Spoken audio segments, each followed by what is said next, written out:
Based on that experience, please get us involved at the inception of these things because we want to make sure people stay safe. Okay. And there's nothing that says this member, whoever he is, and I'm not asking who it is, couldn't go out and cause a different problem in a different bar. I would like to know that he was ejected from the Moose Lodge. Okay. So that if I deal with him later at Mingles or at John's Alley, I have a pattern of behavior. I can make more quick decisions on what I'm going to do with that person. You understand that? Yes, I completely do.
All right, can you guys hear me? Here we go. We have a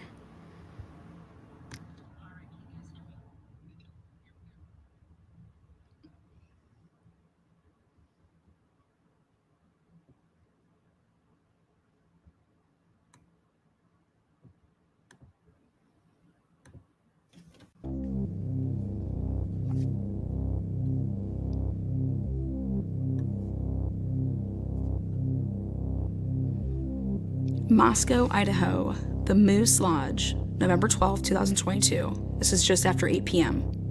The Moose Lodge featured a dart tournament for Veterans Day weekend, but it also featured an MPD call for a quote-unquote a rowdy customer. Who was at the Moose Lodge causing problems? Let's find out. Again, this was November 12, 2022, around 8 p.m.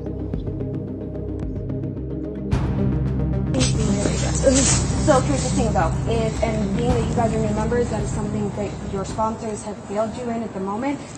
We have to handle it at the lodge level first before we involve them, because then it kind of causes a bunch of other issues for us. So. Having said that, Yeah. I can be on sitting in the bar, you can welcome to callers.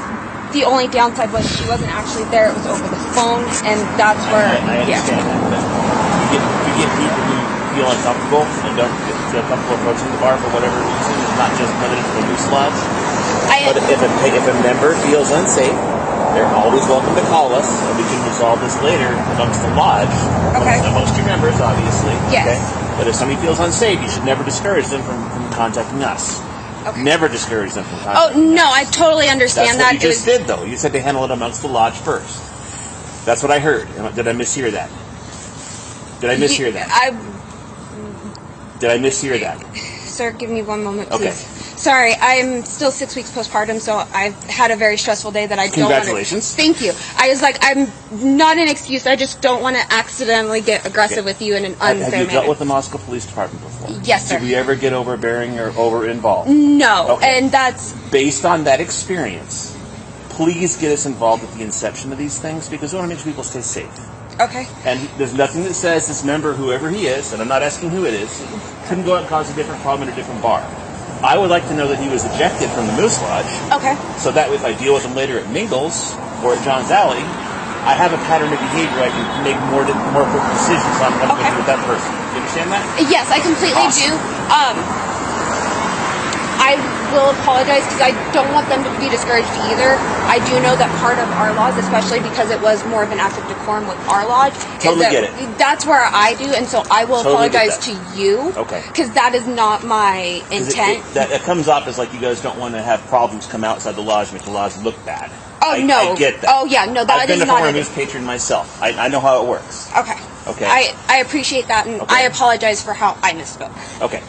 Awesome. Now, keeping all this in mind, do we want to know who this is in case he is causing me a problem later downtown tonight? Possibly, the only downside is I don't know which name, because he goes by one name here, but debit card goes by another, so I don't know. It would probably be his legal name is probably what's on his debit card, I would assume. I just also know that he likes to play games, and that's where it's I get that. I don't play games though. Okay. I go by legal names. So his legal name is Justin Olson. Okay. He does go by Heath in the off chance that he starts paying cash at other bars. Awesome. That's where I Okay. apologize. No worries. It's no worries. Like I said, I'm not here to cause problems. I just want to make sure people, if they feel unsafe, we're here to help. That's our main goal, obviously. Okay. What's the event? We actually were having a veteran benefit. We were doing Thank you for doing that. Of That's course. awesome. It was That's a cool. dart. It was a dart tournament that started at 10 a.m. and we're still finishing a second one?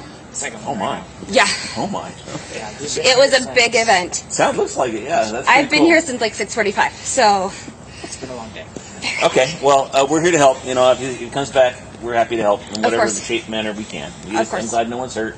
We don't need people getting aggressive or coming behind the bar. That's kind of ridiculous. well, and the problem was I don't think he meant it like in the aggressive form, but when I caught him, I was like, I can't have you behind the bar tonight. And he's like, well, I bartended before. I'm like, that's great, but give it. Yeah, can't do it. I totally understand that, and I appreciate you enforcing those rules on your That's awesome. That's good. That's good news. Okay, well then we'll head out. Thank you. Enjoy the dart tournament. Thank Have a you. great night. Thank you guys so much. You're welcome. Appreciate it. Appreciate you. Have a good one. Absolutely. Good luck, guys.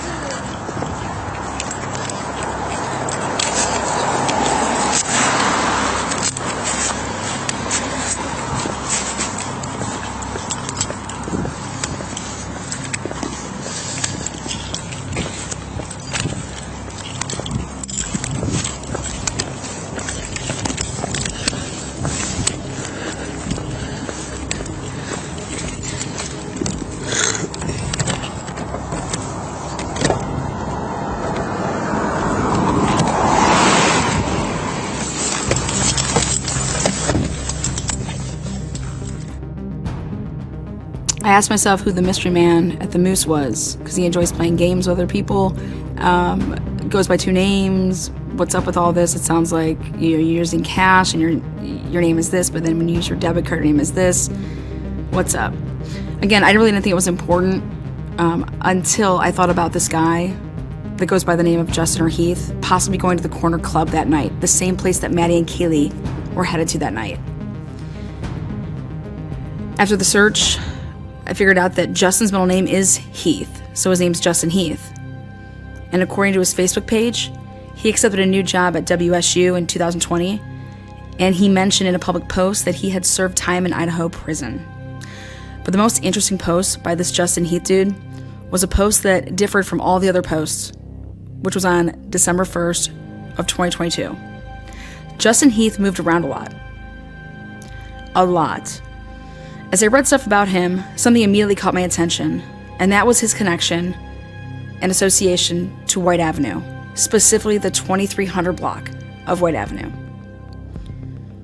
And don't worry, I'll get back and show you guys that post on December 1st. The 2300 block of White Ave is home to Clearwater Apartment Complex. It's a new apartment complex built in 2018, which is one of the apartment complexes that the Slane students would visit and take pictures at and post on social media.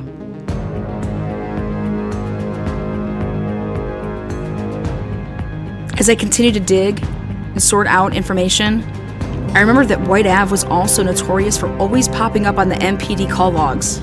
So I went and I pulled out my printed call logs, and there it was, the 2300 block White Ave on 11/13/2022, the same day of the 911 call.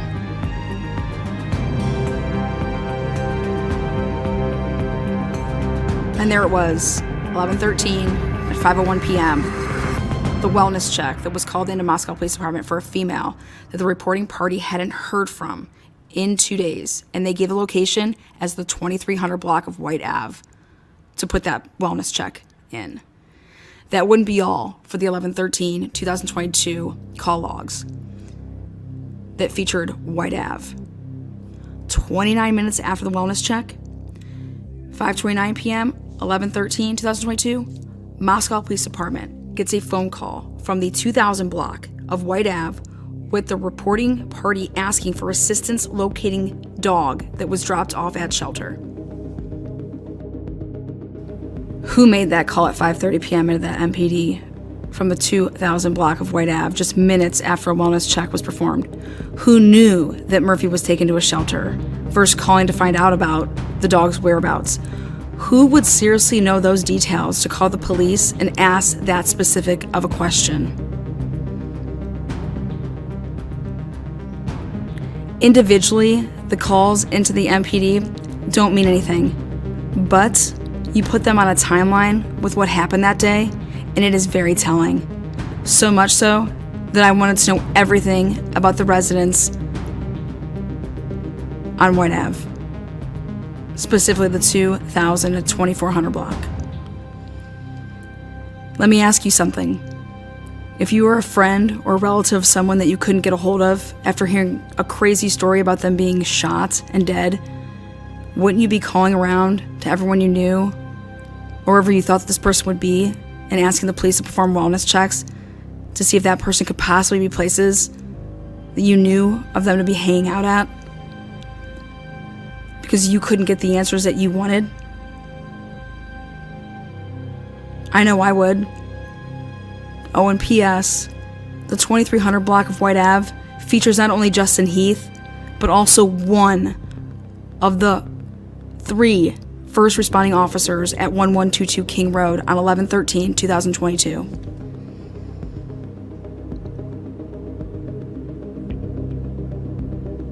Do I have your attention now? This is Truth and Transparency, Home Team Productions. Thank you, subs, members, and moderators. This video is dedicated to Kaylee's family's Facebook page. They're asking for help. Maybe this will help.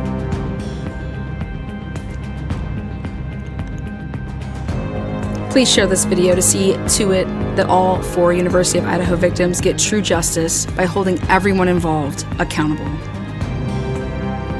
Truth and Transparency. Tonight's live broadcast will begin in moments. Please remember to be respectful if you choose to use the live chat feature. And as always, be kind and chat love.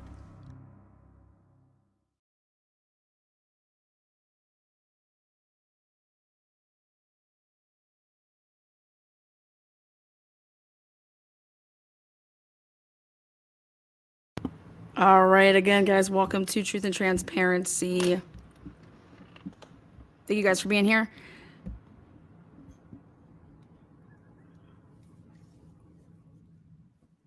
I saw that we had some gift memberships out there, so thank you so much for those that bought memberships for other people. That is awesome. Thank you guys again so much for that. Again, that is your beginning intro video into tonight's live broadcast. If you just joined in now, it's going to be very beneficial to see that video before you hear the discussion.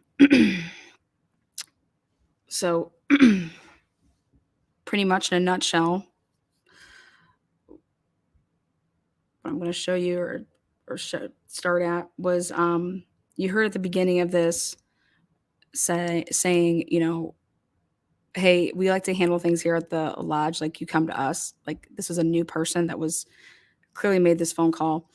And then this lady's basically told what's up. Like, no, they can call the police, but everybody in this town likes to handle things internally, it seems like.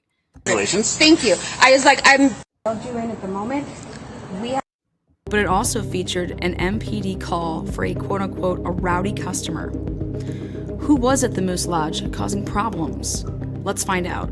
Again, this was November 12th, 2022, around 8 p.m. So here's the thing though, is, and being that you guys are new members, that is something that your sponsors have failed you in at the moment. We have to handle it at the lodge level first before we involve them, because then it kind of causes a bunch of other issues for us. So Right there, that's where she is explaining to this new member that you can, like, you don't just go calling the police, okay? You're going to bring it to the lodge people, the Moose Lodge people. This is a bar that you have to become like a member of, because it's like, the Elks, or like places like people have to vouch for you to get in and stuff like that. Anyways, she's explaining this to her in front of the officer. Now, Having said that, yeah. in the bar, you can welcome the callers. The only downside was she wasn't actually there. It was over the phone. okay, right here, she says the only downfall is that she actually wasn't there. It was over the phone. Now, that to me is just, I can't wrap my head around that, which means what she's saying here is that this person that is clearly called just the police, wait, what do you mean she wasn't there? Then how would she know about something? Totally doesn't make any sense, but hey. And that's where, I understand that, but you get people who feel uncomfortable and don't feel comfortable approaching the bar for whatever reason, not just limited to the Moose Lodge.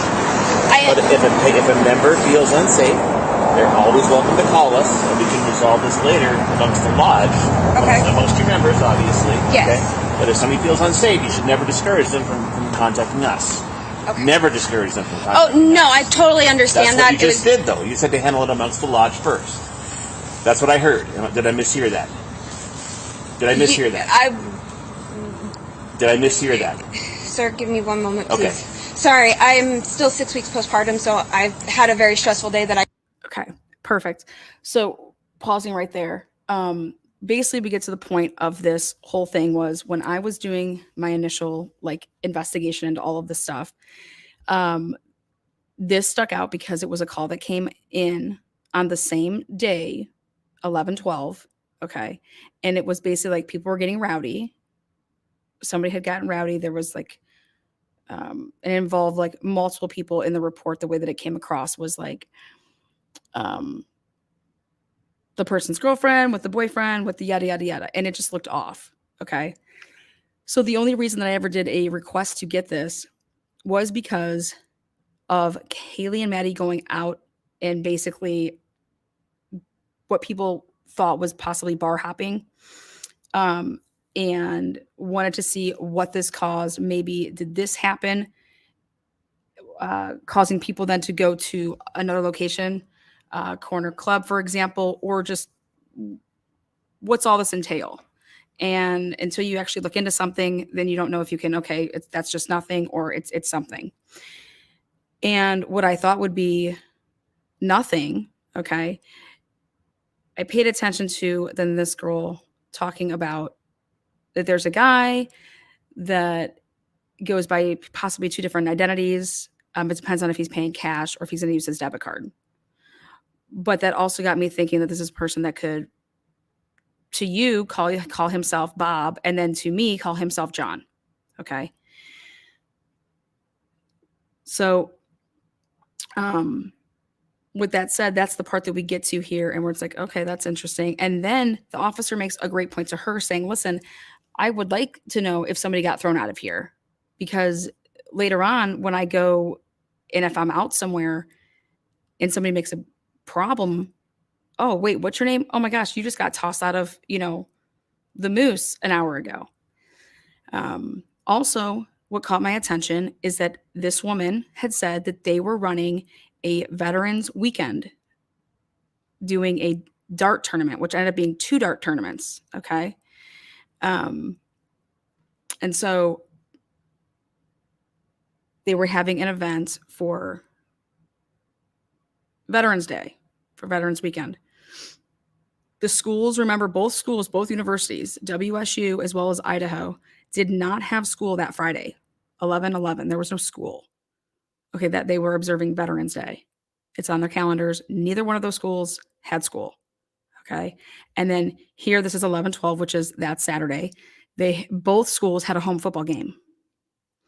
During the day, the Moose, which is right by the corner club, they were having a veterans big old dart tournament, which ended up being 2 dart tournaments because they did one in the morning and then one in the evening. Anyways, as I went through this, I get 2 separate names that the person could go by. And immediately what popped up was actually a police officer of some sort, a deputy, literally the same damn name as who will end up being a different person. And what caught my attention was about this person could have possibly then, because they left, okay, and this officer talks about a couple of the other different establishments, and it's like, okay, if this person's a known person, be like bouncing around, and then they think they can kind of do whatever, who is this person that got behind the bar acting like they can bartend and clearly intoxicated, possibly substances. And I wanted to look further into it. Again, it could have been nothing, right? As I began to look into it, realized that this person moved around a hell of a lot. Okay, bounced all over. But more importantly, was the type of posting that this person did. Like, they grew up a lot, like it was, the Texas area, then other parts of Idaho, and just being newer to the area, then talking about that they had just gotten a job at WSU. But then just talking about how they just got out of Idaho State Prison. Okay. And this is all on a public Facebook page. And everybody has, if you have a Facebook account, you can look at anything that's public, that's social media. I came to a December 1st post, 2022. And this was different from all the other ones that this gentleman, this guy that went by, Heath at some places and then Justin at some places. Come to find out, his name is Justin Heath. Heath is his middle name. So it was a very weird post. It was very out of the ordinary for this person to be posting what he posted on December 1st. And it was, I'll read it for you guys.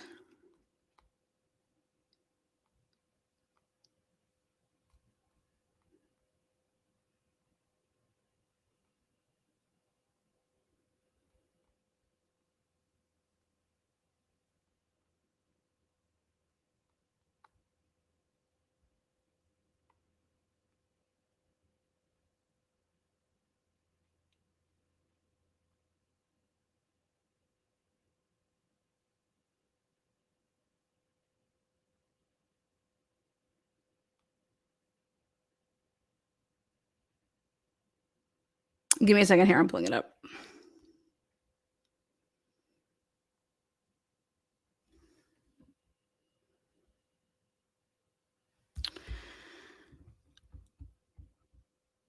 Again, welcome to those of you guys that are just joining here at Truth and Transparency.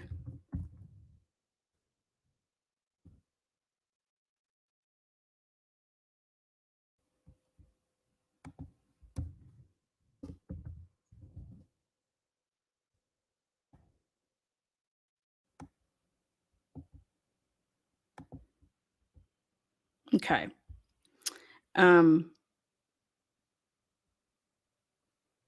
So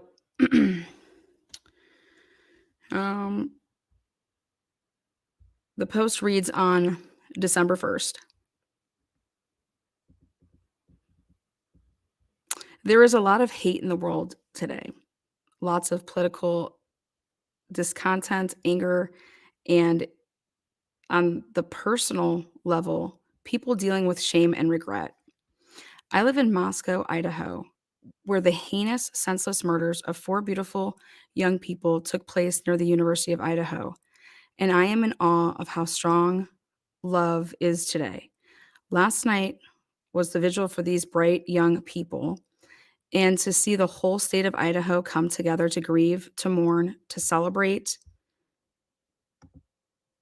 the beauty of these 4 wonderful persons proves just how strong God's love is for his children, and proves that in spite of terrible circumstances, God's love always wins. He may not win the daily battle, but with God, we will win the war against evil. In Moscow, Idaho today, and everywhere, God never fails. My Texas folk, please pray for our community. Much love. Okay.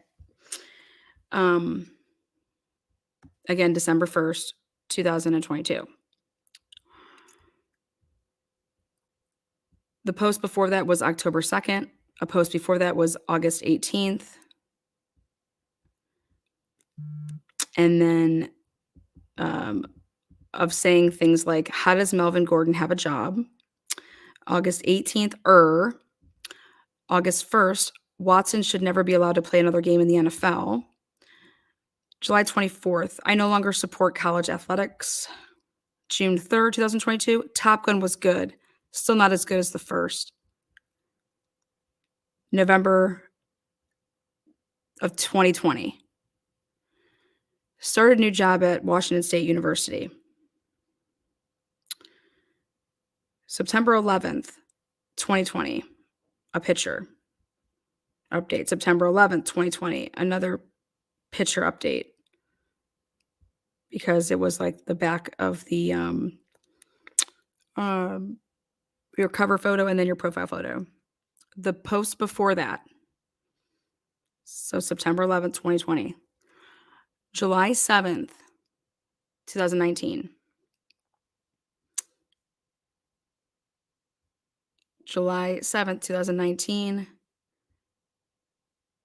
And this person, all 3 different posts on July 7th, 2019, and was selling a bunch of stuff online, selling a bunch of new, never opened desk from Office Depot. Honey maple color, great solid desk. Bought for $269.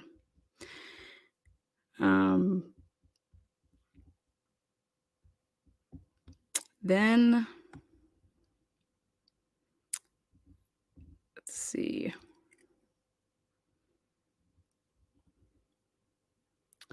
April 21st, 2014. So there's hardly any postings here. Moved to Boise, Idaho, April 4th, 2014. Then April 21st, 2014. For all of my friends and family, before I recently got back on Facebook, I was inactive on my account for nearly 2 years. My family doesn't want me to tell you why, as they say they are embarrassed or ashamed. I'm no longer going to hide the truth. I was not recovery or attending school. I have been in prison, the state prison in Idaho. I do not feel ashamed of this, as it is helping me to shape a better life for myself now. So there you have it. Think what you want. Okay.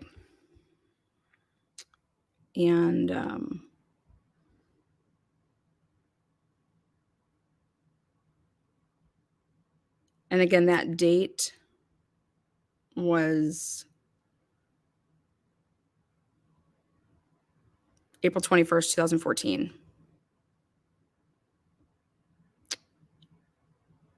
July 31st, 2014. It only took 33 years to figure it out, but better late than never. There are 3 things in life that I am truly grateful for, and they are 1, God's grace, 2, God's love, 3, God's forgiveness. Every day he guides us. Then come to find out his family buys $1 million piece of property in, is it Rexburg? Is that what it's called? Over there, where the Vallow case went down. Anyways, but like I said, something really caught my attention due to this person mentioning a vigil for the Idaho 4 students.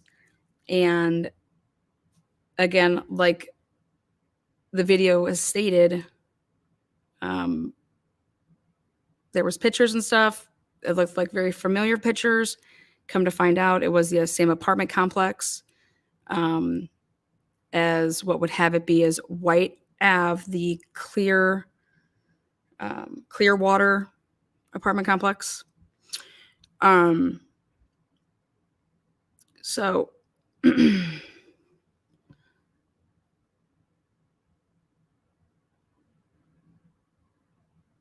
when I saw the pictures again of when the students took their selfies and stuff that got uploaded, I was like, man, that looks super familiar.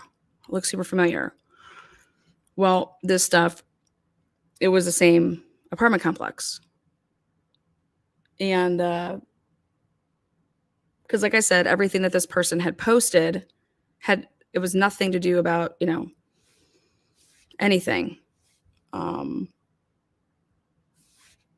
And then right after the vigil at the school, that post happened. So I have no idea if this person attended or not, but very rarely posts on social media and made it a point to talk about it. Then I said, gosh, how can I remember this street? I'm like, oh my gosh, this is all over those logs, the call logs of people calling in.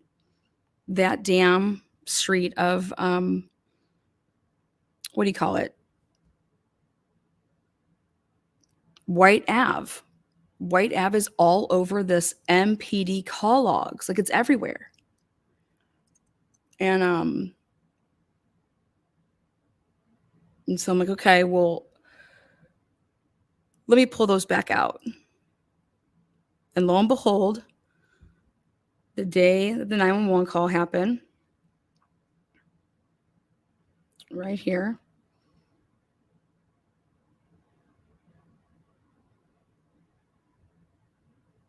again, this all happened because of this person possibly going to the bar hopping, and that's where Kaylee and Maddie went. They went to the bar. And then making it from there. But right here,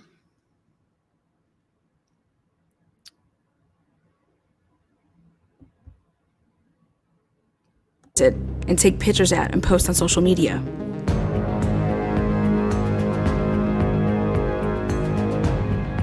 As I continued to dig and sort out information, I remembered that White Ave was also notorious for always popping up on the MPD call logs. So I went and I pulled out my printed call logs, and there it was, the 2300 block White Ave on 11/13/2022, the same day of the 911 call.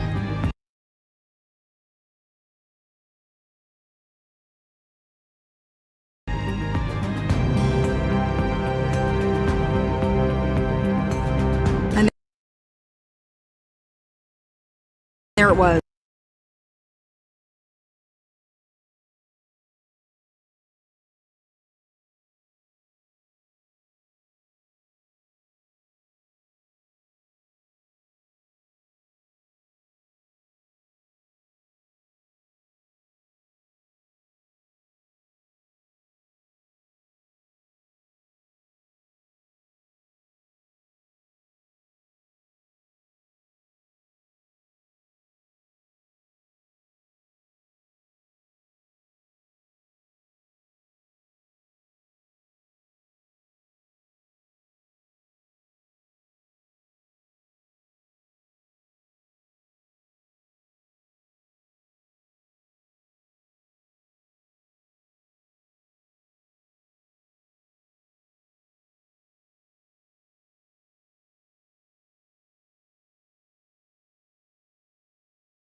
Okay, so you guys should be able to hear it right now. Sorry about that.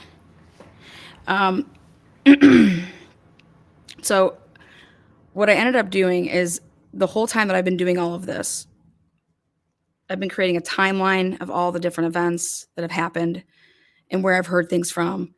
And those of you guys that have watched Olivia's interview with the Gonsalves family, okay? If you've seen that, because I was trying to pinpoint, okay, so at 5:01 p.m., a wellness check was called in to Moscow Police Department. Somebody was calling because there was a female that they hadn't seen in 2 days, and they wanted somebody to go to, and what they mean by when they say 2300 block, they just kind of put that in because they're not going to give the exact location. But there is obviously an exact location to where this actually happened, okay? Yes, RP means reporting party. Correct. So when I had originally saw this back from the beginning, you know, it is what it is, right? But now after hearing the story on how, Kaylee's family and other people weren't not notified, and the stuff that they were being told, especially that Kaylee was shot, and it was just like ridiculous because that's not what happened.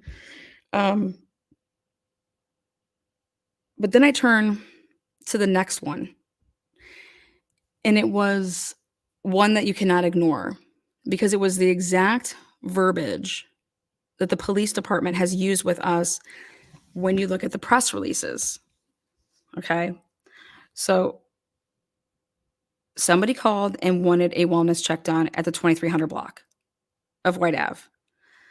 Then, literally within 29 minutes, somebody that was then from and standing at in their location saying that they are at and they put the 2000 block of White Ave, that they are calling, okay, 1113 for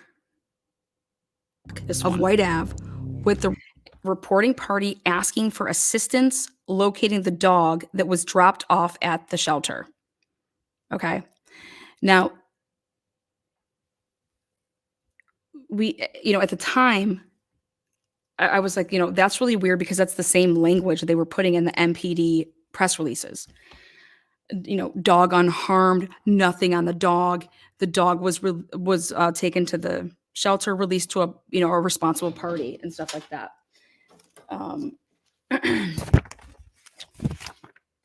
And so I'm like, but that is really weird that it would be minutes after basically, this wellness check went out. And then could that wellness check, could somebody have tried to been like, to see if, Kaylee is somewhere or somebody else, one of the, victims was somewhere because, they're not answering and the rumor mill was flying and they knew that, hey, this is where, did she date somebody that lived over here? Was she really good friends with somebody that lived over here? Did she ever stay at somebody's house that was over here? Okay, so, and then this verbiage here with this is the reporting party asking for assistance locating dog that was dropped off at shelter. Okay. And then I said 529. I said, holy shit. I said, that is very interesting language at 5:29 p.m. Because let me remind everybody that yes, that 911 call went out. And then yes, we had 3 responding officers that went to the house. But it was not until 4 o'clock that Officer Payne says that he arrives from the probable cause, and he arrives there with Officer Blaker. And as he was arriving, that ISP forensics was basically, they had just arrived a little bit before that because they were getting their stuff ready to go in, the house and begin their processing of the scene. Okay. So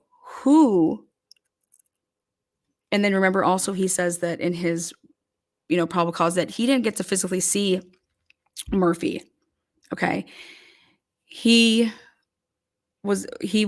reviewed Officer Nunes, Nunes, after reviewing Officer Nunes' body cam,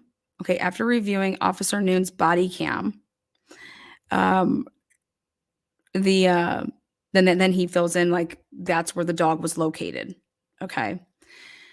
But and then Officer Payne also says that he interviewed Jack on this day, November 13th. And then that's when he found out that him and Kaylee shared the dog. Okay. And this matters, the way that this is going to go. All right. So I'm taking everything that they're saying to us and I'm putting it all down. Okay. And the reason being is because, wait, who processed the dog? The dog couldn't have been processed until what time if all those 3 officers did when they first arrived there was to, you rope off the scene and you're maintaining the security. Like if you guys have been watching the Alec Murdaugh murder trial, that's been the past how many days worth of testimony about what these officers do. Okay. About what these officers do. Oh no, that's not my job. I only did this. I only did this. I only did that. Okay. So, so we know that these officers, the ones that were the people that went through to be the lead investigators on the case, didn't go through until 4. Okay. ISP is just getting there. So I guess you could say who searched the dog to make sure that there was nothing on the dog, to say that, okay, the dog doesn't have any physical evidence on the dog. I mean, what's going on, right? When did that happen? The reason being is because somebody at 5:30 made a phone call to the MPD knowing that the dog was alive and that it was at a shelter. Who would know that? How would any, like, the guy how are you getting that information? Who's giving people that information? Okay. Well, there's only a really short window of time that type of information would have been known to happen, and that this person who called knew that. Because they didn't just call. Why wouldn't you call and say, hey, I'm looking for my dog. I was told to call here because I don't know, my dog was at this address. You know what I'm saying? Like, you're going to explain it, and you shouldn't know where the dog is. You need to find out where the dog is. So your first thing that you would say is, where's my dog? Not, I know that it's already at a shelter. How would you know that the dog was at a shelter? Okay. So if you're a caller and you want to find your dog, it was like they already knew where the dog was. They needed to find out. They needed assistance. This is exactly what it says in the log. RP reporting party asking for assistance locating dog that was dropped off at shelter. So the person that is calling is at least privy to that information, right? But the call came from a person calling from White Ave. Okay, so you have to take all of this together, all right? And then I went back through and I said, wait,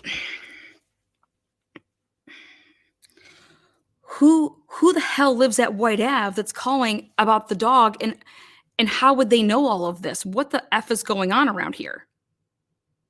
Again, like I say, I'm going to use the word,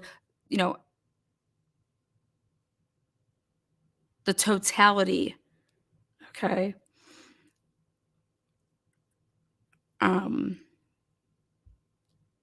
So hang on. Reporting party asking for assistance locating dog that was dropped off at shelter. Who made that call at 5:30 p.m. into the MPD from the 2000 block of White Ave just minutes after a wellness check was performed? Who knew that Murphy was taken to a shelter versus calling to find out about the dog's whereabouts? Who would seriously know those details to call the police and ask that specific of a question?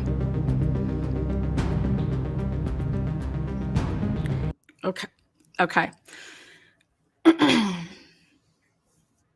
Now, what time was the dog taken to the shelter? How was the dog taken to the shelter? Okay. Now, let's go back to look at the PCA. PCA says that Officer Payne, I mean, you guys, I can't make this shit up. Officer Payne says that after reviewing on page 1,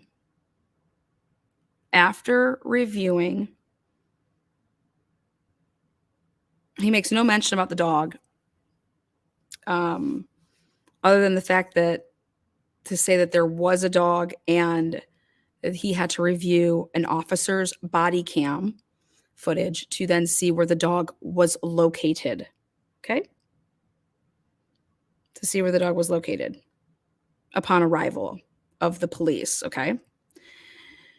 So I was like, let me check that name again.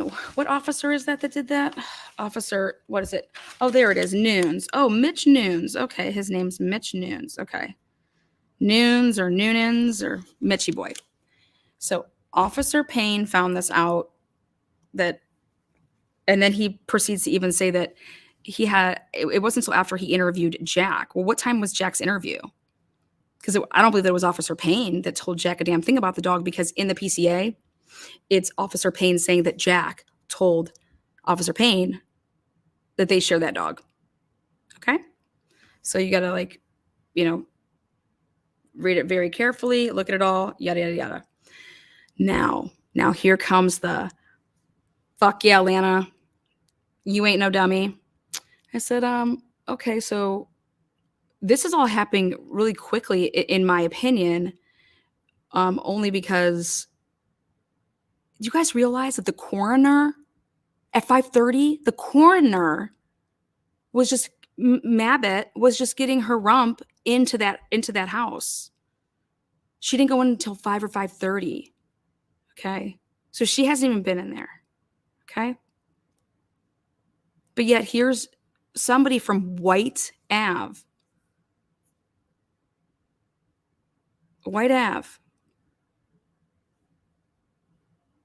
making a call, knowing that a dog is at a shelter, and I need, and then knowing now that that's exactly what happened.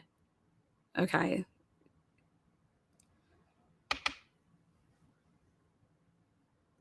Then I pull that name. I'm like, geez, what's going on here?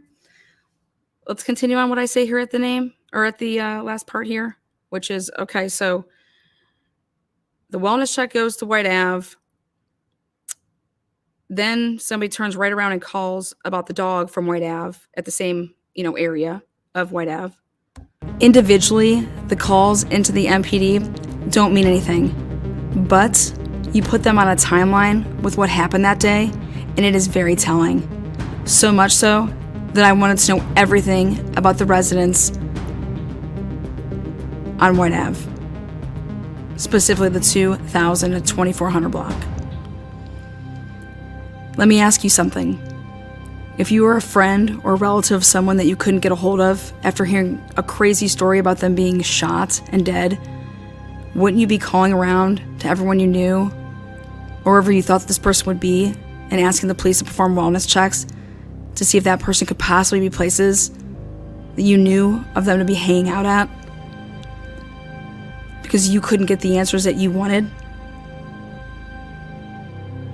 I know I would. Oh, and P.S., the 2300 block of White Ave features not only Justin Heath, but also one of the 3 first responding officers at 1122 King Road on 11/13/2022.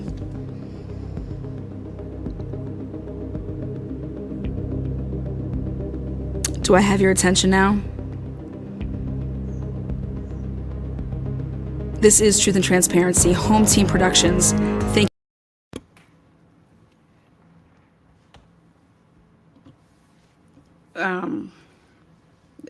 Is this a form of doxing? No, this is just a form of putting something together to find out the truth of what happened to four college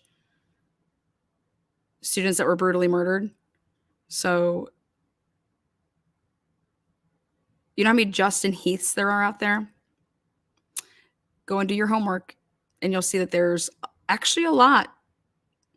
And so, one of the first three of the first arriving officers also living at the 2300 block of White Ave.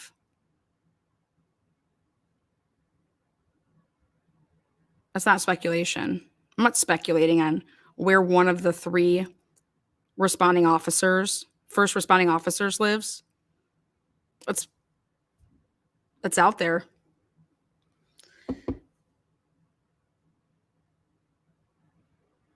Go ask questions. Go ask questions to the people that live out over there. You can't ask who people's neighbors are.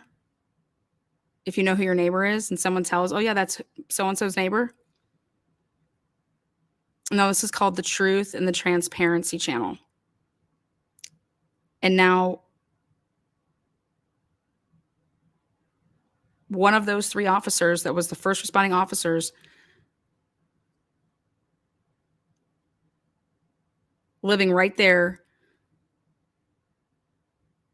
in neighbors with Justin Heath,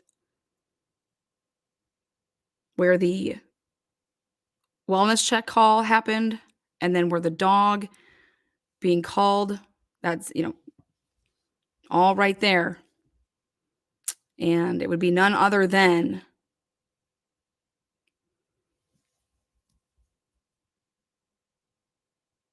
what's that? Who was on that body cam?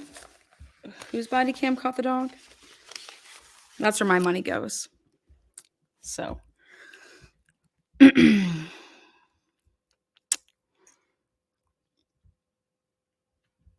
again, like I said, if you didn't catch the whole part of the beginning of the episode, then which is the 10 minutes, that's where I recommend you to start. And because in order to do the work behind it, to figure out how everything fits and how everything goes together and how you can get from point A to point B to point C,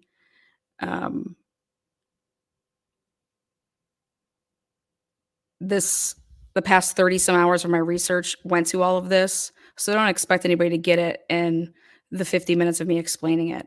What I expect you guys to do is to do your own research and prove to me that I'm not correct and that my research is off. And that's what I would prefer. So again, this episode is all about White Ave and what the hell has been going on over there at White Ave, because this is just me getting started about White Ave.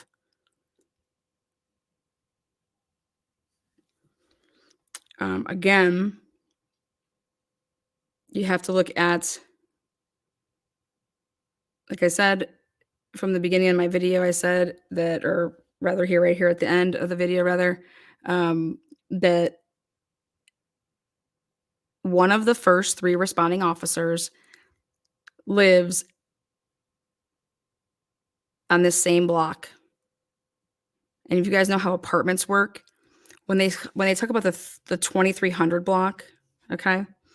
The 2300 block is doors that are right next to each other, like 2301, 2302, 2303. Like, you guys know how apartments operate, okay? So these are straight up neighbors, okay?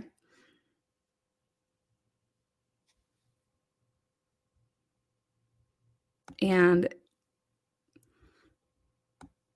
this call coming in at 5:30 p.m., right after a wellness check, that brought officers either to that area to actually perform the wellness check.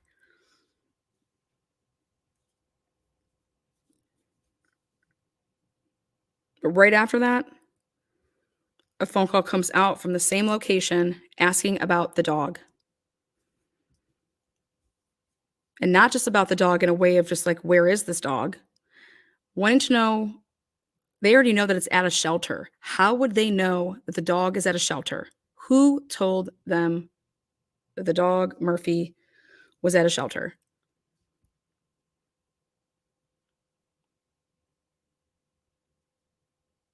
How was the dog already at a shelter?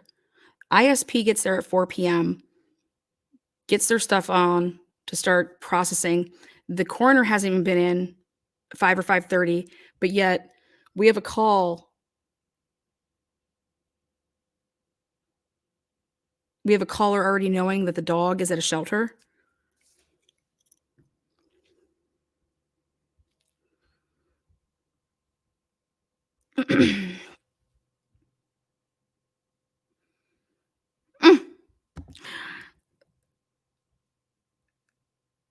So that was funny. That made me laugh there, Lori.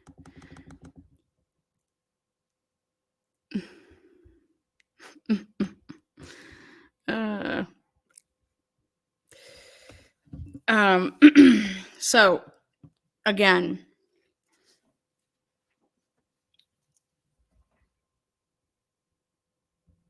here we go. The best way to do this is there will be a follow up to all of this as far as this is concerned. Go back and watch it. Do your homework. I can show you guys the reports, but you guys can also just go on the MPD website and see these reports that I just put in print here. You guys can see that yourselves if you would like to. But this all began because I just felt like something was off with the Moose Lodge with somebody calling in, and normally people don't call in on like the elks. Like you don't, like she just told you they keep it in house. How did this get out? Why are you calling the police on our building? Why are you calling the police on our members? Like that's not what we do. We take care of it internally. So, again, so the dog's there. We know that Murphy was there. Okay. I'm trying to tell you guys that how much time there was nothing going on. So, in order to make sure that the dog doesn't have anything on it, meaning any blood or evidence or whatever, you would keep the dog there at the house, wouldn't you? Who processed the dog and when did that happen? Where did the dog, like, who transported the dog? Everything to do about the dog and the timing of when this happened, because the people that were on scene were not there to do anything other than secure the scene.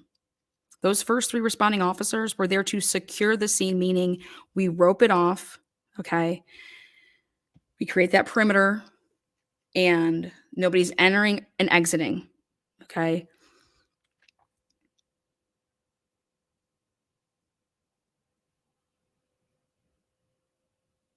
Now, I don't know how they handled poor Murphy, okay? But go read the press reports, press releases. I don't know what they deemed and said as far as how Murphy was cleared in terms of not having any evidence on Murphy, or um, how Murphy was passed along in any type of way. But we can just simply go based off of the PCA. When Payne says that ISP had just arrived just before he did, because they were gathering their stuff still, putting stuff together to then go into the scene to start processing the scene. Okay. And now I would think that you would want to see if the dog has any evidence. Look at the paws. At the hair. I don't know. Okay. I can't go into everything that they're supposed to do or that they did. But the timeline here on the other stuff that was going on, okay, and right before that 911 call, there was a drug dealing at like 11:11 or 11:10. I mean, when you actually like look at all the stuff from the report, you just put everything on a map and then you put everything in a timeline chronologically of what was going on. So I'm really curious to know, you know, did anybody make any phone calls and like call the police and, hey, we'll do a wellness check on her to get the cops to go over there to this other location where Kaylee's been, hanging out, or Maddie's been, or this person's been, or that person's been, to see if they're there, you know.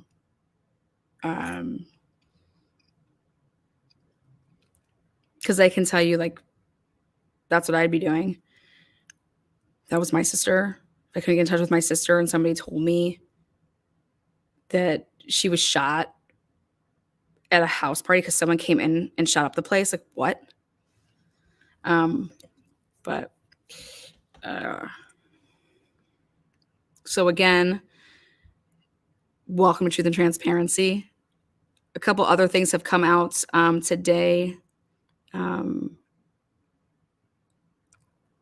surrounding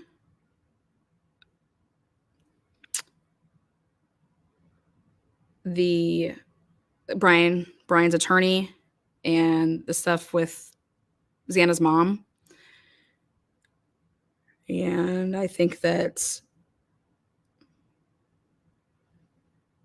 some dates that we really need to talk about.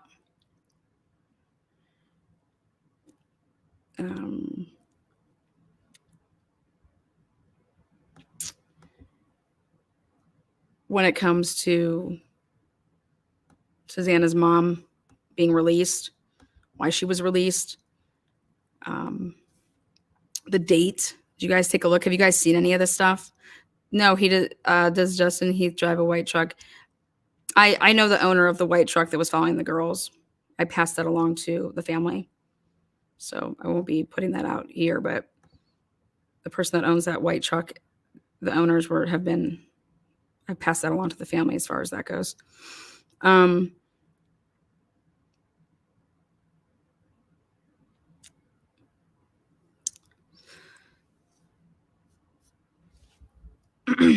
me grab a couple of these. Show you guys some documents that we can talk about.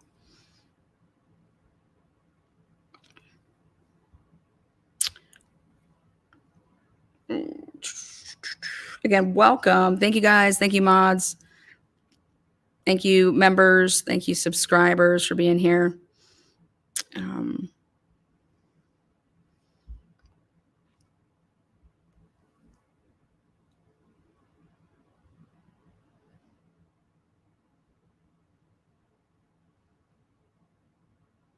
What's up, Bella? You in chat, girl? You in chat, love?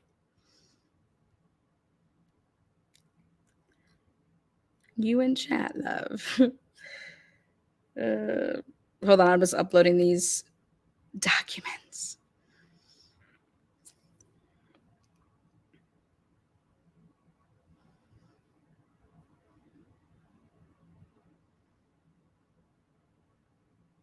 Some stuff has been getting wiped down.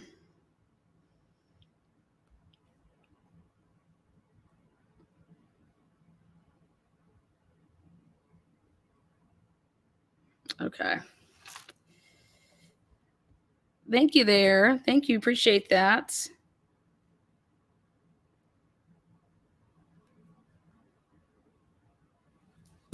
All right, let me pull this up.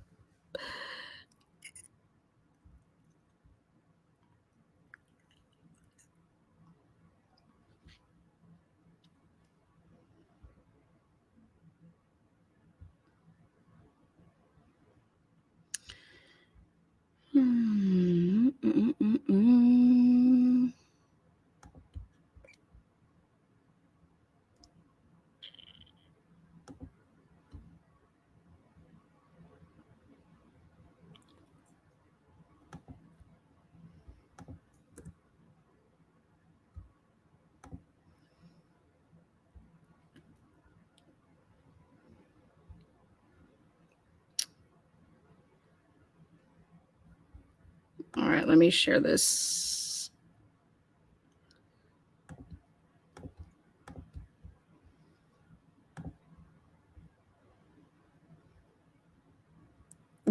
Tracy, I try. I try. I try. Lana, you're about to blow minds, girl. I know I already did, girl. You like that? They just got to replay it back. They're about to see how mind blown it really is. It's pretty crazy what I'm about to show here. Oh God. Okay. Share screen.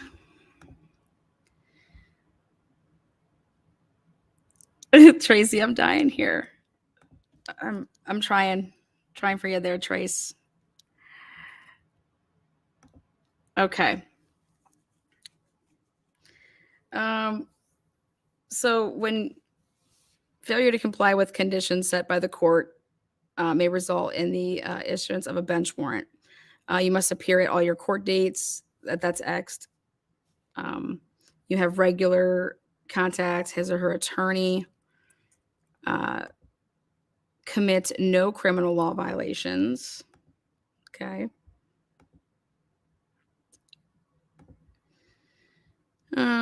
Obey any and all court orders in effect, and if under supervision, obey all conditions. Okay.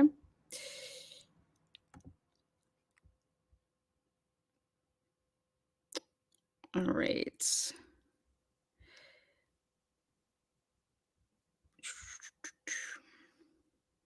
Due out for 8/2022, 5:31 a.m. The above named defendant was arrested on 4/5 and is scheduled for a first appearance for the following. Okay. Just pay attention here.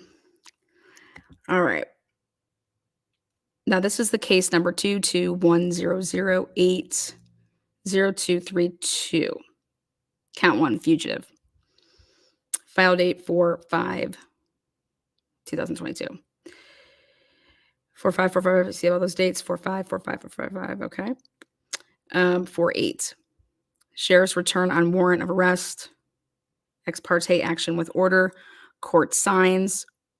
Order dismissing fugitive information on 4/18.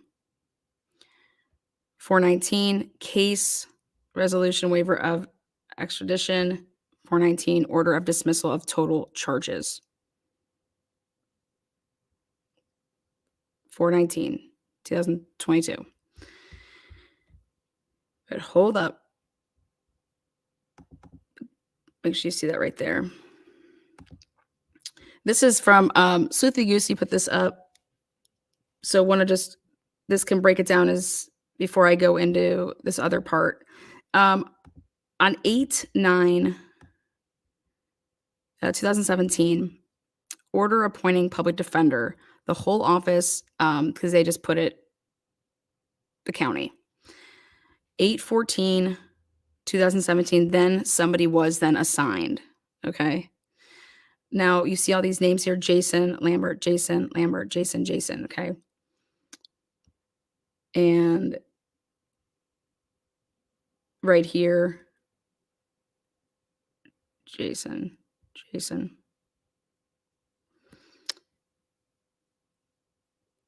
4/5. Review hearing, defendant not present.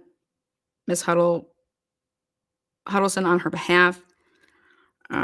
Kara has a separate case that she has failed to check in with probation, and they will be seeking no bond bench warrant issued. Okay. 10/1/2018, attorney change to this person. Right.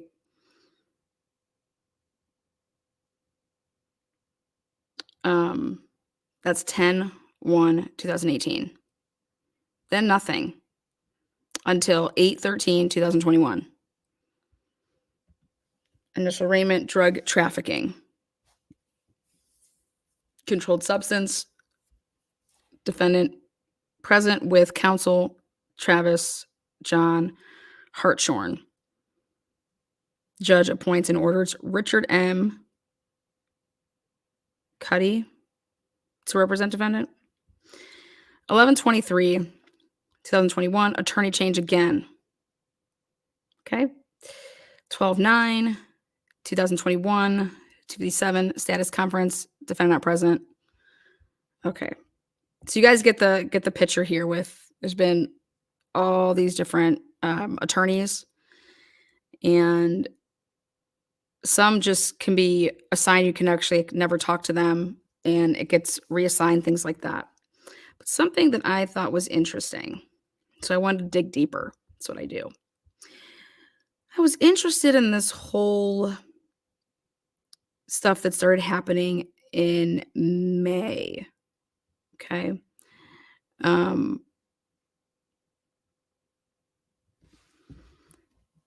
so she files a motion for modification of sentence pursuant to ICR 35B, notice of hearing sent to attorney. And then there's an objection to defendant's motion for modification of sentence. Okay.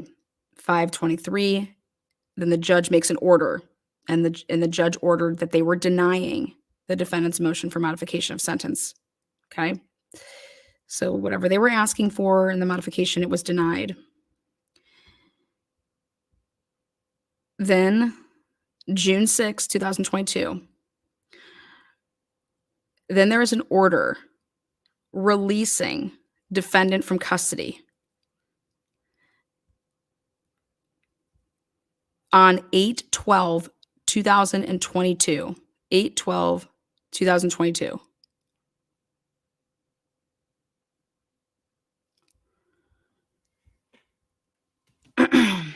What happened between May 23rd, even just May 20th, 2022, and June 7th, 2022? Okay.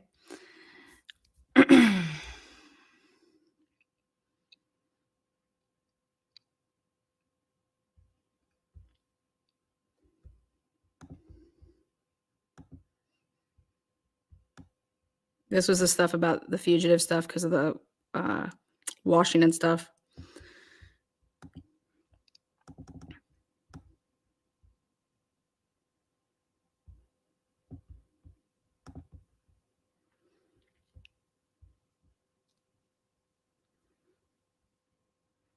So this is her waving and going on her way then to Idaho. Okay. I haven't been looking at chat, just you guys, I'm just putting this all out here for you.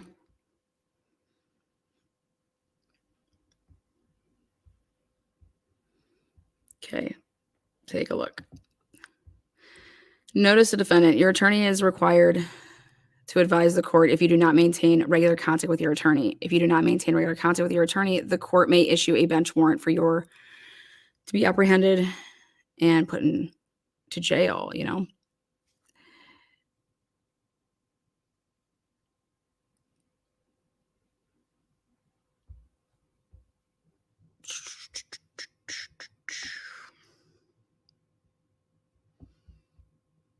Again, that was for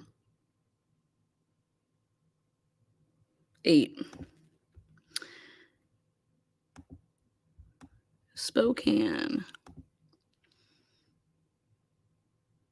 So all of this stuff, guys, this is about like there was a warrant out because she didn't show up, okay, for her court date. All right. And getting stuff dismissed about the whole fugitive thing and okay, like we're dropping all of that. All right. But that has nothing to do with the trafficking. Okay.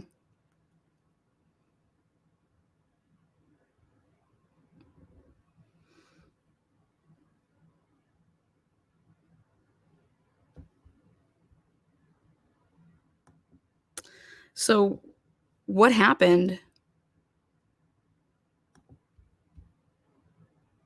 if anything,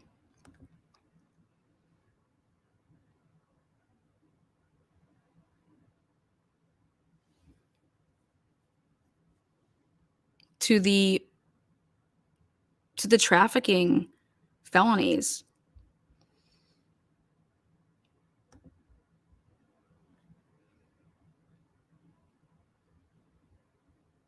What happened? And all I know is I'm a numbers person, and that the calls to the girls' house,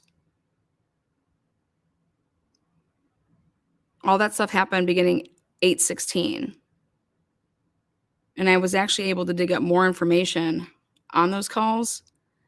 And on the 8/16 date, there was another call placed. There was one about the boys at 5:20 in the evening being on their roof. And then, yes, the officers then walk over to the girls' house because, well, we need to tell them too, right? Like, we're going to go over there then, right? But there was another call then around 8 on that 8/16. It was at 2011 hours. And it was from the same neighbor.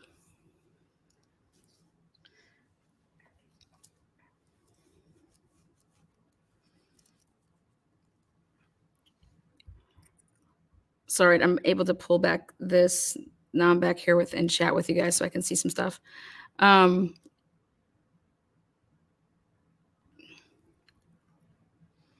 So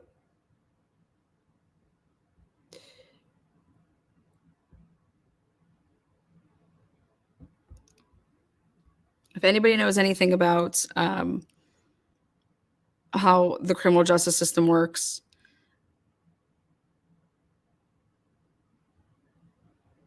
the judges and the prosecutors don't have a raffle every morning where they do a drum roll and they roll their little raffle and there's a name of all the prisoners in there and they pull one out and they say, oh, this person's just, we're going to go ahead and, let them out early. That's not how that works at all.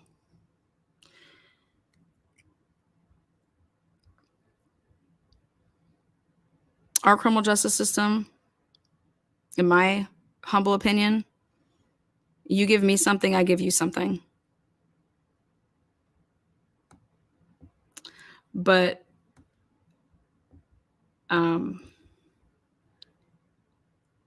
so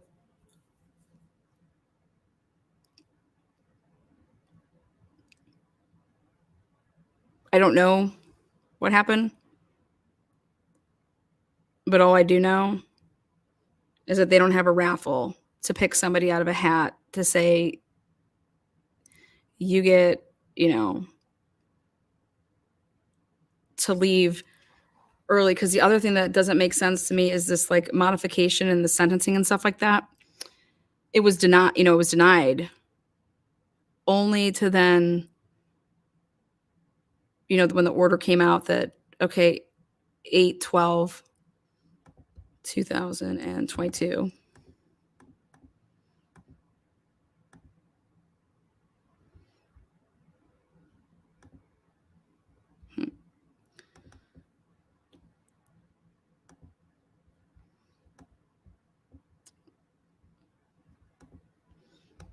That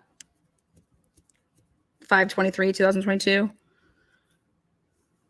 order denying defendant's motion for modification of sentence pursuant to ICR 35B. Order denying. Then what do we have 2 weeks later? Order releasing defendant from custody of the county sheriff's office on 8/12/2022, sent to public defender's office.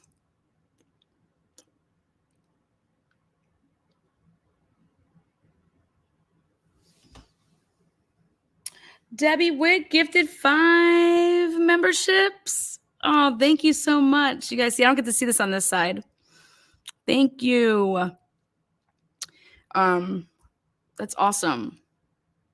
Okay, so the stuff that they thank you there, Debbie, so much. Thank you guys for being here. Enjoy your membership. That was so kind of you. Oh, she did 10, 5 and 5, 10. Hell yeah, girl, it's a party over here. Thank you so much. So now I want to ask you guys a question. Who paid for Xana's mom to get out? Who paid? It wasn't $50,000. They're paying a percentage of that. Okay, so whatever, somebody had to put that up, right, so that she could come out. And then,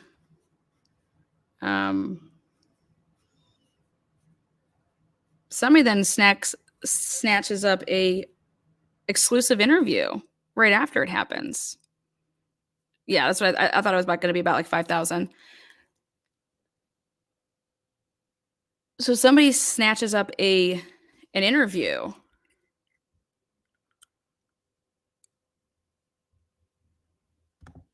after she gets, bailed out. And then boom, miraculously, somebody wants to make these, wild, like let's start turning the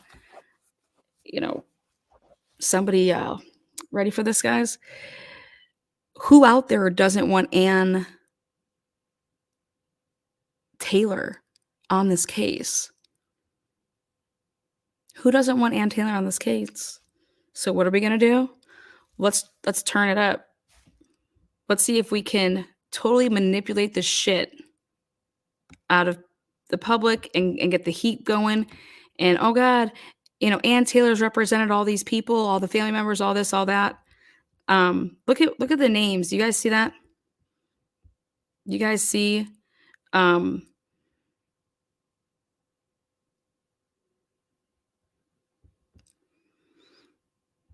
guys see? Let me show you guys right here, where it says, check this out. Attorney change to Ann C. Taylor on 9/30/2022. Okay. Well, why are they even making a mention about an attorney change on 9/30/2022? What? Why? Like, what's going on? You see these other ones where it's like on 12/9/2021. You have your status conference, defendant not present, Jonathan Meyer present for the defendant. Then you have 3/30/2022. So then, like,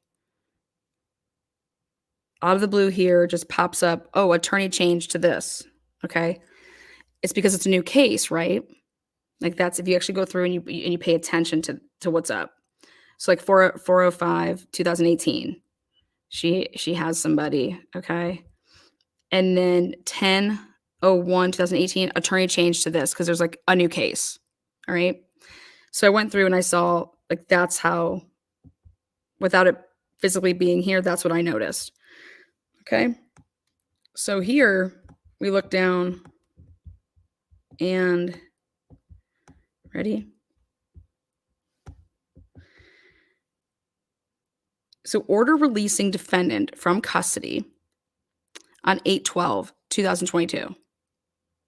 So Xana's mom gets to leave on 8/12/2022. To then only on 9/30/2022 catch some type of a case, okay, to where there's an attorney change to Ann C. Taylor, that she would just, like, her name pops up out of this hat to put on Xana's mom as some new case, right?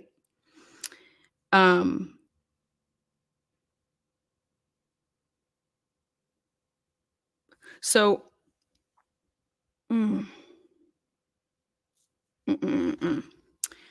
So how do I want to word this so I can make the most sense possible?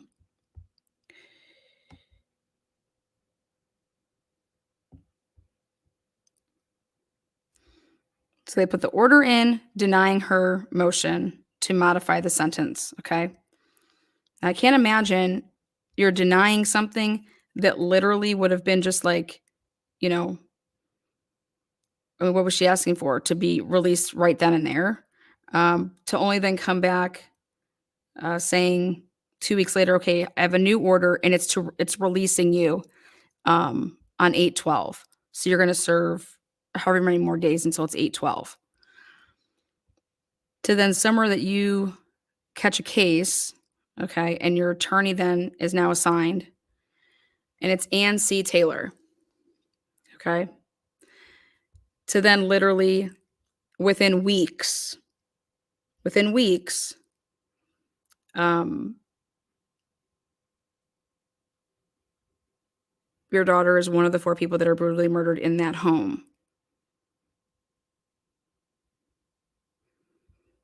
And nowhere in this anywhere does it say anything about Xana's mom being represented in any capacity during these dates right here by Ann Taylor. And in fact, this, had just happened.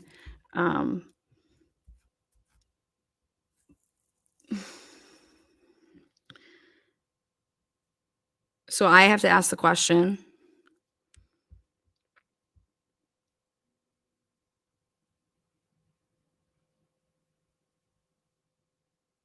what was Xana's mom picked up for? Just weeks before the homicides. And why didn't Bradley N. Keir or, why didn't Bradley, let's see here. Well, new case, new person.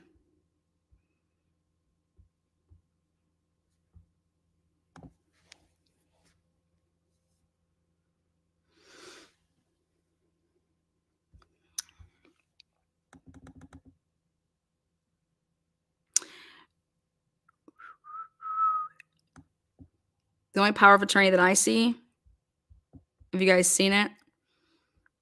The only power of attorney comes from a bails bondsman out of Ohio.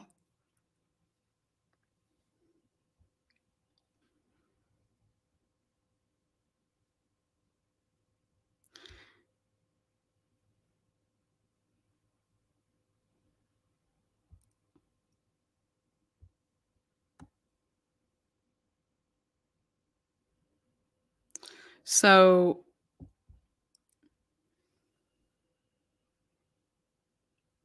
I'm just saying, could somebody have made it so that Anne wouldn't have been available for this case, or trying to make it that way? I don't know. I'm just asking. And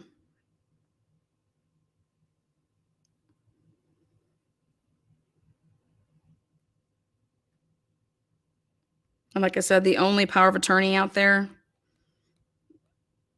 is the power of attorney for $2,500. Have you guys seen that? I'm sure you guys have seen that, right? There's 100% no conflict of interest at all. The people that are saying that. But how about this though?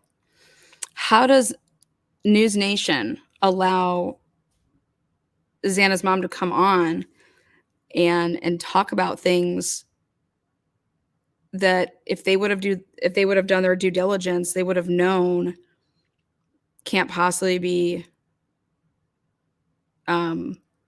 correct information? This alleged power of attorney.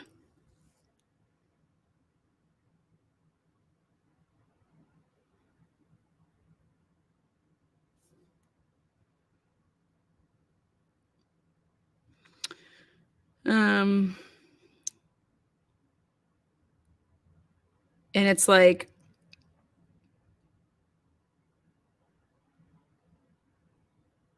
nobody wants Ann Taylor on this case.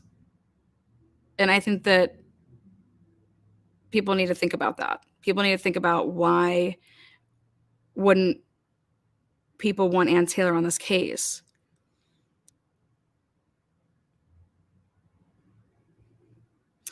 And think about what the police have always been saying to us. This has been a targeted, isolated, targeted attack. This has been this is all everything points to this has been targeted. This is isolated. This is, well, how isolated and targeted is it? I mean, what the heck's going on? Um,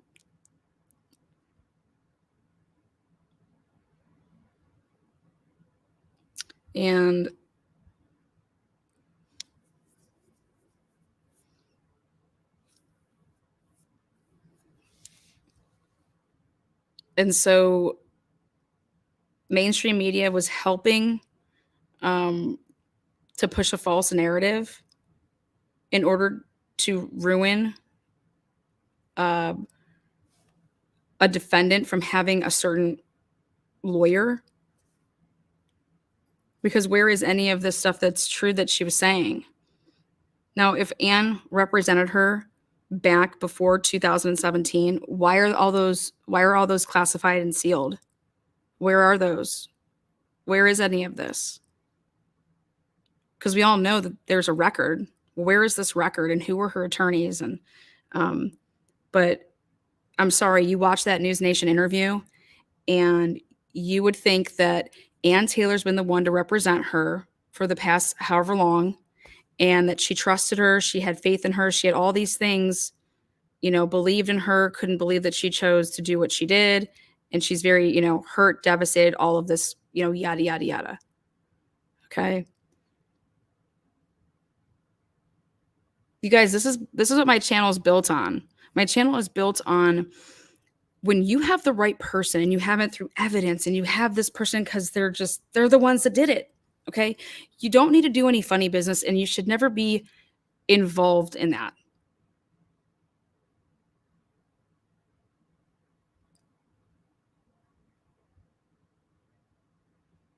Okay. If Brian Kohlberger is so guilty and he's the one, okay, then you take what our system is built on, and then you take the US Constitution and you apply it, and then you seal the conviction. And if you want the death penalty, then you go get your death penalty. Okay, but this other stuff, that people want to say YouTubers or web sleuths are doing X, Y, and Z. Well, how it looks from this side is that you got mainstream media possibly bailing people out of jail to get exclusive interviews, okay? And then have them do a interview that you're allowing, if you know that it's not true, the stuff that they're going to say, to vet that. That wasn't a live interview. Was it live? I don't believe that was live. And I beg the question as to why. And this goes back to being, you guys, I had the body cam videos, but guess who had the body cam videos before me? Mainstream motherfucking media. The Idaho Statesman. The Daily Mail, unless they don't know how to request stuff. But there were people that went out there that knew what they were doing and buried it.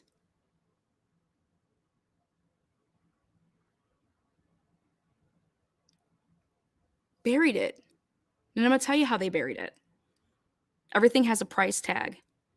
And if you want this to go out, I'm going to charge you this much money to buy my stuff that I have. But guess what? If you don't want it to go out, you can still buy it, and then you can bury it. Either way, it's being bought. Because why wouldn't the person who went and did the FOIA, the FOIA request, why wouldn't they be the one to put it out? When I see half of these people that have the stuff out there with their own logo on it, knowing damn well that they never requested it, who'd you buy it from? Because I know for a fact that myself, okay, and only one other person has that Xana video, okay? Because it was that difficult to get, meaning you had to get creative with how you requested it because of the way that it was put in the system, okay? And listen to what I'm saying here, folks. 2 people had that. And the Idaho Statesman and myself.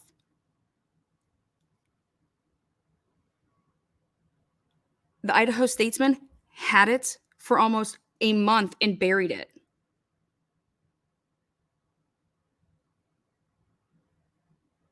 So I don't know, you know, I don't know how you guys want to look at things. I just look at stuff for what it is. Me and Bella were looking at the stuff when we got it back, and I'm over here like, who are these people? I'm like, whose names are on this request? Who are these people? I was like, they had this for like a month before we did. What the hell are they doing? Why wouldn't they put this out there?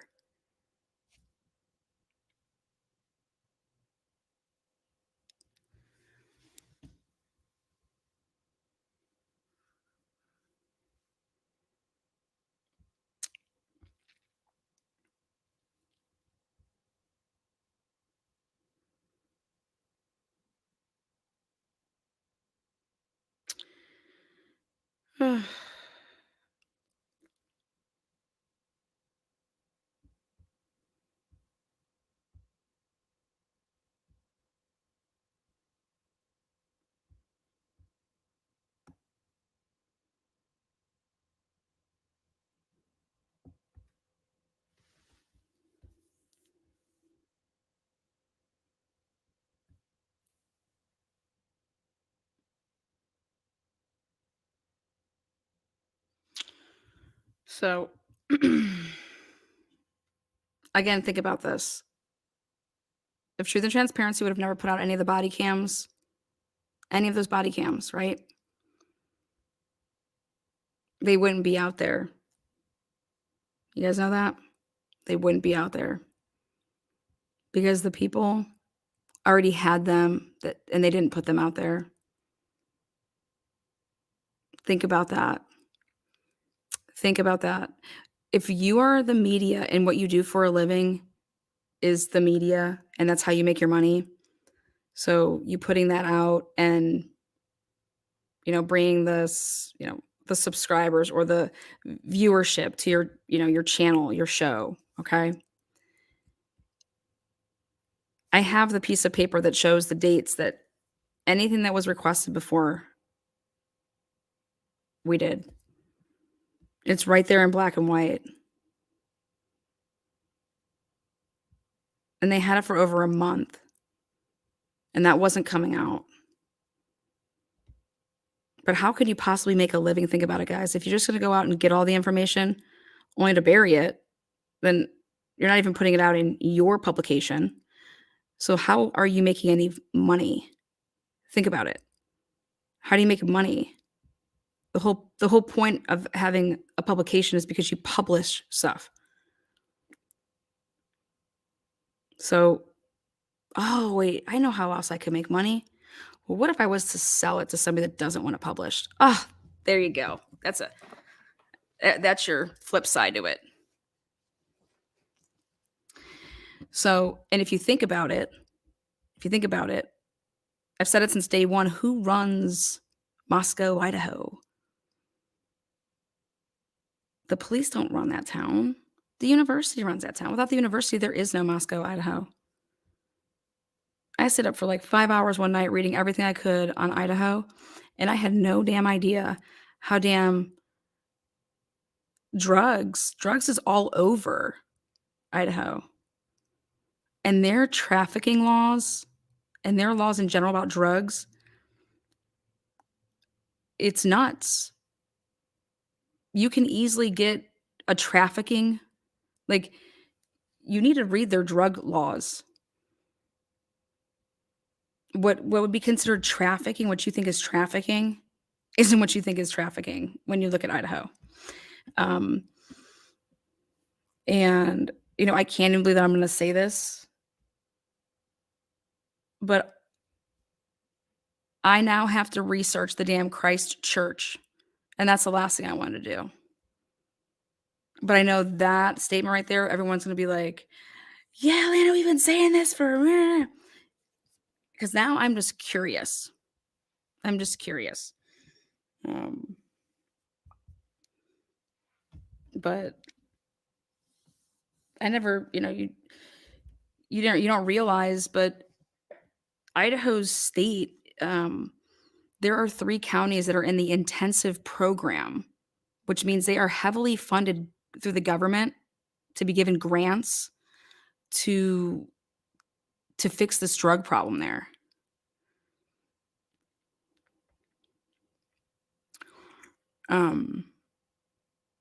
So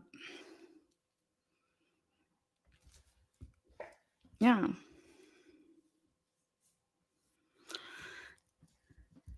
Debbie says stay out of that. Oh, I'm just doing it for my own sanity, not for this case.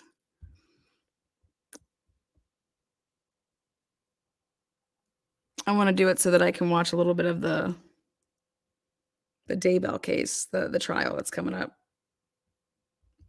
But all right, well, you guys go ahead, and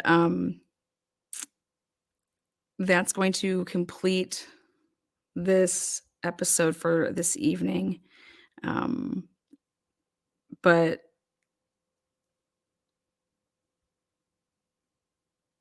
this should,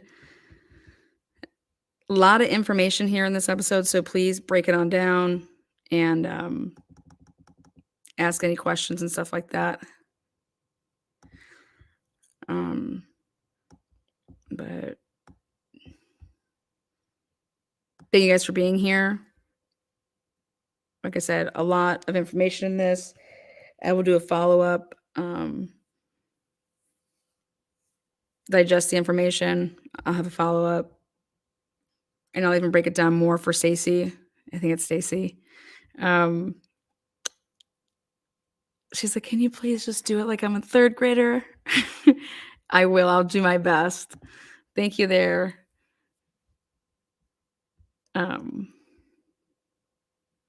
If you have any questions about drug and comp, give me a call.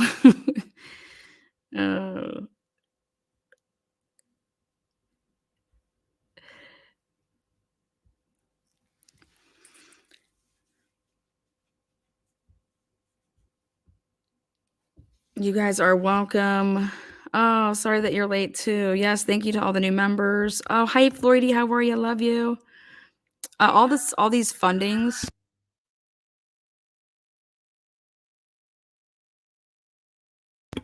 Yeah, all the fundings. You're damn right there. Miss Nina says it right there. Miss Nine, rather. All these funding to solve problems, but the problem keeps getting worse. It's because money, more problems. You guys, more money, more problems. More money, more problems. You guys remember that song? Any Sherry updates? Yeah, everyone's being super quiet about Sherry. So it's, you got people that are being threatened and stuff like that. So the stuff that I've been doing lately with everything to do with the Sherry Kiefer case, I've chosen to keep to myself and to the party that I said that I would look into it. So at this time, that's not saying that it won't come out, but a lot of stuff funky started happening with people just completely deleting a ton of stuff, and it was just really just trying to get law enforcement to really look into what happened, because the version that they think happened isn't, and the evidence, if they would follow it, just goes in a different direction. So Yeah, but please keep Sherry, keep her in your prayers.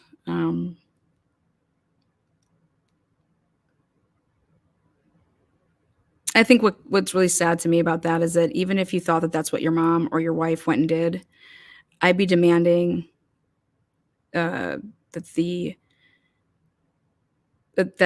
river got drug. Um, I believe that Sherry would have surfaced if she jumped into that river in the middle of the bridge and just jumped off like they're claiming. But thank you guys for that. You guys like that throwback song I just added in there?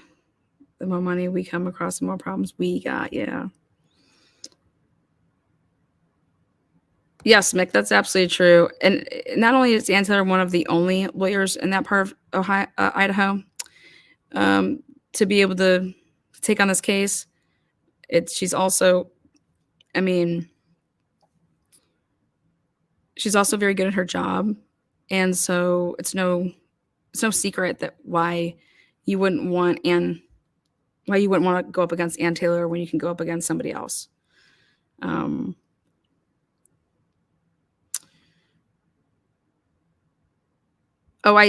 Sherry's missing, so there's a couple episodes on Sherry. You can just hop over. I have a little playlist of Sherry. But yeah, she's missing out of Pittsburgh.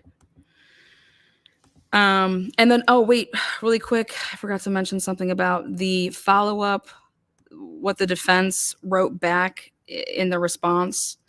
It was very, very short, very, very brief.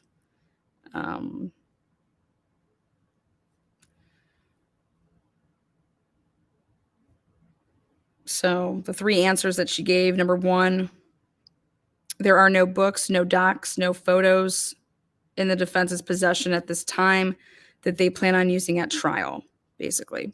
Number two, there are no results or reports or physical or mental health examinations or scientific tests in the possession of the defense at this time. And then number three, the defense will provide names and addresses for any additional witnesses they may call. The defense can call any witnesses identified by the state.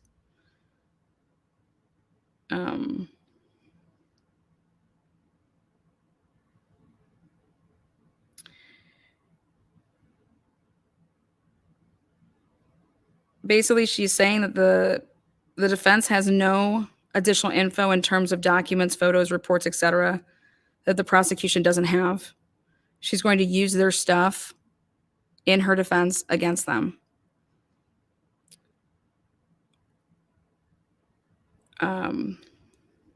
My response would be, what the F are you talking about, informants? Number 4. So,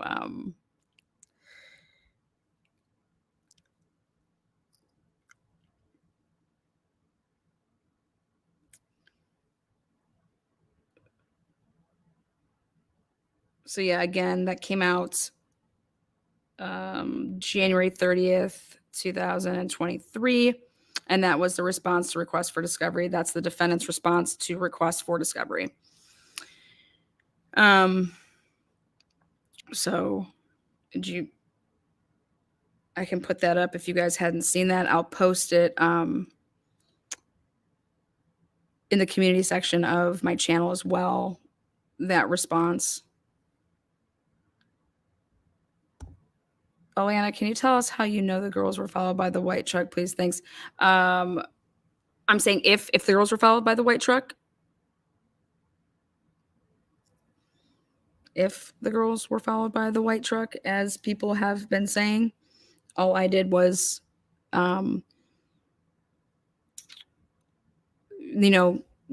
and Blue had been talking about that white truck. I watched some of the stuff that they had done, and I just, when the family put out that Facebook page, all I did was once that white truck was tracked down, did some digging on where you can find it now, and what it's used for, if it's a company truck or not, based off of what I found, and then who it's registered to. So I just gave it all to them in I slid in the DMs. There you go. And I think the pictures that you guys see that I posted on the thumbnail of this, take a look at those pictures, that picture that they all posted from where they were that day.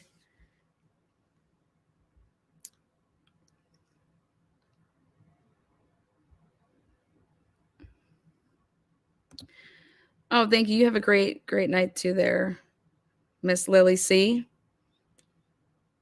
I think that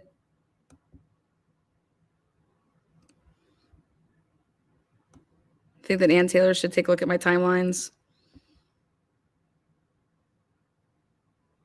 because somebody made some phone calls.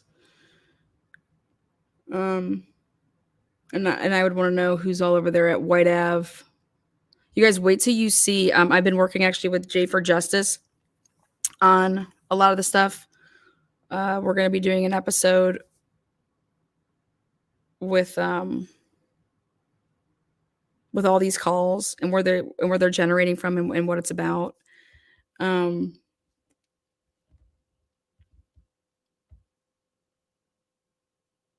But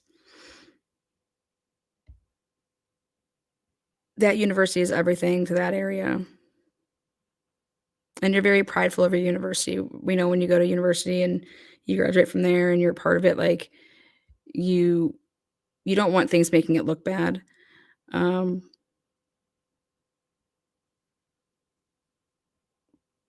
I always thought that if you don't want something to look bad, you don't fill it with shit. Okay. Versus covering up the shit. You get rid of the shit and you plant roses, right? So, what I see going on in Moscow and at WSU, it's I don't care what word you want to use, all right? If you want to use the word cover up or if you want to use the word brush under the rug or getting people to stay quiet, whatever word it is that you want to use, but the narrative that's being pumped out of there,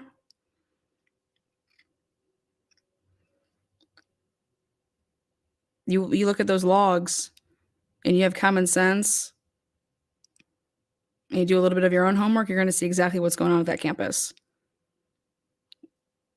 And they got a big drug problem and they have a big underage drinking problem. I mean, when you have a report of somebody calling, because wait till you see this and what happened on 11/11, 2022, the Friday night. You got people calling in a report about an unconscious 19-year-old being carried off by like a male. Like, what's going on? Only to then be called again about this person possibly could be the same person. But there was 3 different calls made in reference to a situation.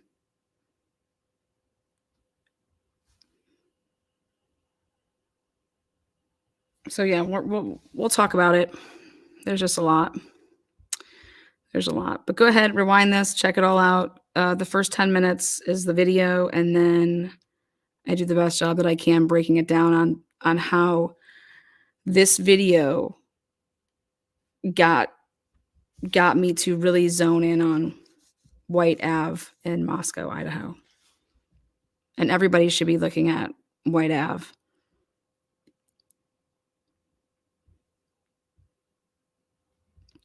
So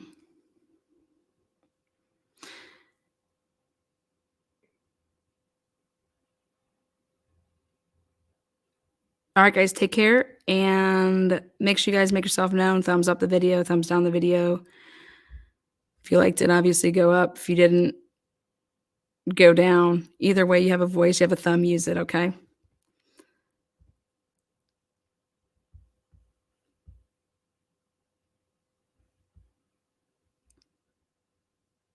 All right, guys. Good night.